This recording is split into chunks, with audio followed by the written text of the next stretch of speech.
उसके बाद से जिस तरह से कांग्रेस में उथल पुथल है, नाराज हैं विधायक, नाराज हैं बहुत सारे, थोड़ा विचार बैठक हो रही है उनकी। थोड़ा विचार मंथन, क्योंकि अनएक्सपेक्टेड तरीके से लोग समझ रहे थे कि हम जीत रहे हैं, कांग्रेस सत्ता में आ रही है। ऐसा नहीं हुआ। जब ऐसा नहीं हुआ तो फिर एक मानसिक हलचल तो होती है, लोगों को एक धक्का भी लगता है। तो बहुत लोग, कुछ लोग हैं भावनाओं को कंट्रोल कर पाते हैं, कुछ लोग भावना कंट्रोल नहीं कर पाते, लेकिन अनंतगत्वा सब ठीक होगा। सर, जिस तरह से पार्टी में नए पदाधिकारी अध्यक्ष बनाए गए हैं, उसको लेकर कुछ नाराजगी मैं खैर इस पर कोई टिप्पणी नहीं करना चाहूँगा, लेकिन पार्टी का निर्णय है। इसको लेकर धामी हरीश धामी भी काफ़ी नाराज दिखाई दे रहे हैं, उनके बयान बार बार आ रहे हैं। मैंने कहा ना कि पार्टी का निर्णय है, मैं उस पर कोई टिप्पणी नहीं करूँ। धामी जिस तरह नाराजगी व्यक्त कर रहे हैं, उन्होंने पुष्कर सिंह धामी के लिए सीट छोड़ने की भी बात कर दी। चर्चा है कहीं ना कहीं वो पार्टी भी छोड़ने की तैयारी में। मैंने किसी समय, जब एक अप्रत्याशित चीज़ होती है तो भावनाएं उद्वेलित होती हैं।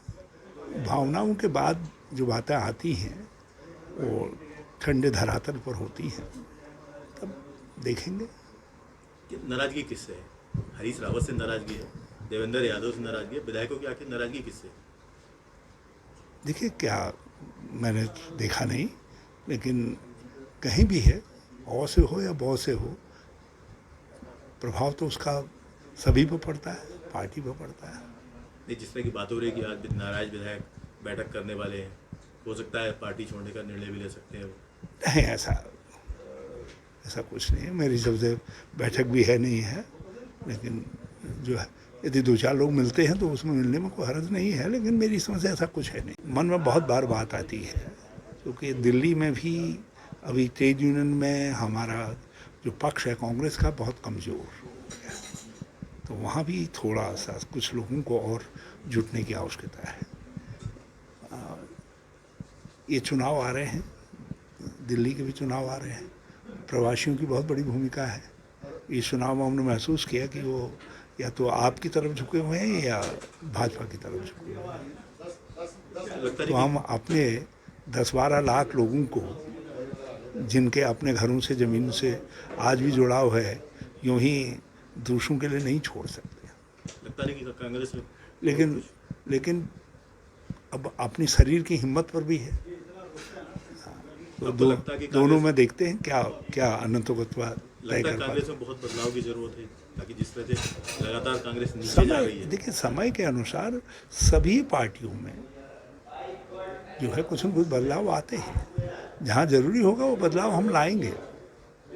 जिस तरह की मांग उठ रही है राहुल जी को अध्यक्ष बनाए जाने की, राहुल गांधी को अध्यक्ष बनाए जाने की मांग उठ रही है। राहुल जी अध्यक्ष होंगे। कांग्रेस के नेता हैं, देश के नेता हैं, तो उसमें कहीं कोई दो राय है ही नहीं। बल्कि हम तो चाहते थे, वर्किंग कमेटी का प्रस्ताव था, सर्वमान्य सर्वसम्मत एक्सटेंडेड वर्किंग कमेटी का, जिसमें राज्यों के सब नेतागण भी सम्मिलित थे। सबने एक राय से राहुल जी से आग्रह किया कि आप जो है संभालिए बागडोर फिर से।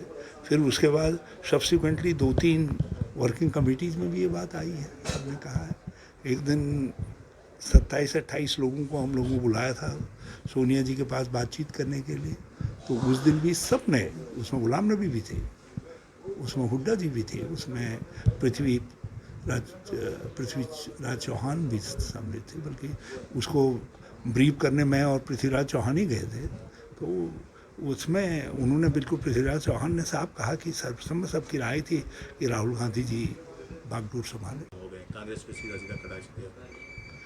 सनातन धर्म तो आदि अनादिकाल से चला आया है, और सनातन धर्म जो है हमेशा कट्टरवाद के खिलाफ रहा है। और इसीलिए विवेकानंद जी से जब शिकागो में किसी ने पूछा कि आपने अपने धर्म की बड़ी महिमा गाई है, तो उन्होंने कहा हाँ, क्योंकि मेरा धर्म सनातन है, क्योंकि ये उदार है, ये सबको साथ लेकर के चलता है। और असल में वसुधैव कुटुम्बकम की बात या सर्वधर्म समभाव की बात, ये तो उन्हीं के सोचों से आई थी। तो कांग्रेस तो उसी का अनुसरण कर रही है।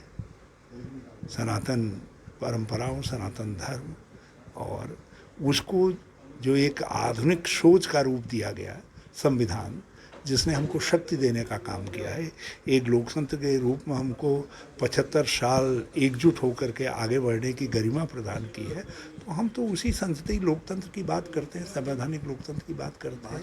और उसमें यदि हम कमज़ोर हो रहे हैं तो मैं नहीं समझता कि हमारी सोच का दोष है।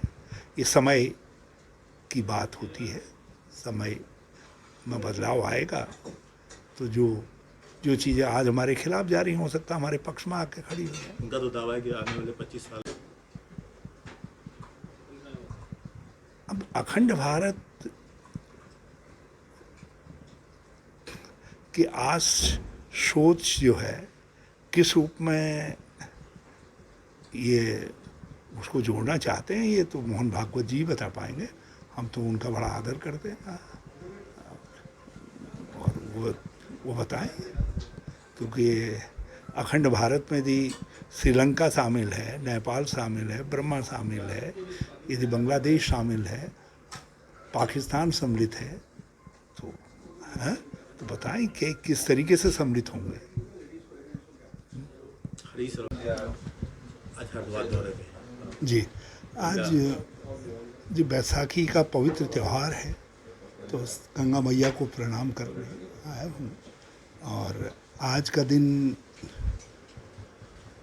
दो महापुरुषों का, भगवान महावीर जो सबसे पहले समतावादी व्यक्तित्व थे, और फिर उनकी सीखों को जिन्होंने एक सोच का रूप दिया, उनको हम सब लोग बाबा अम्बेडकर के नाम से जानते हैं। आज उनका भी जन्मदिन है। मैं उनके अनुयायियों को उनको प्रणाम करने और उनको बधाई देने के लिए भी आया हूँ। चुनाव कैंपेन के और बैसाखी तो आप जानते हैं किसानों का, पंजाब का तो बहुत बड़ा त्यौहार है। गुरु गोविंद सिंह ये बलिदान का भी वो है, बलिदानियों का दिवस भी है। तो हर तरीके से ये एक ऐसा दिन है जिस दिन को हर भारतवासी बार बार नमन करता है। बने खुदा नहीं बने। मैंने उस बयान को देखा नहीं है। क्या इस तरह के बयान उचित हैं विधायकों के लिए? मैंने कहा मैंने देखा नहीं है, क्योंकि वो भी तो विधायक रह चुके हैं। कुछ लोगों ने जिस तरह से आरोप लगाया कुमाऊं और गढ़वाल मुद्दे पर कि कुमाऊं को तहरीर दी गई, गढ़वाल को नहीं दी गई इस बार जब पदाधिकारी बनाए गए, कांग्रेस से ही इस तरह की बातें आ रही हैं। हाँ, बहुधा कांग्रेस में संतुलन बनाया जाता है। अब क्या परिस्थितियाँ रही कि हम संतुलन नहीं बना पाए, वो स्थिति देखी जाएगी और आगे कुछ जो आवश्यक कदम हैं उठाए जाएंगे ताकि ये बात दूर हो सके।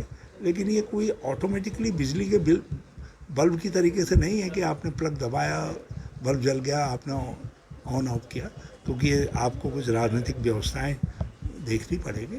तो पार्टी संतुलन पर रखेगी।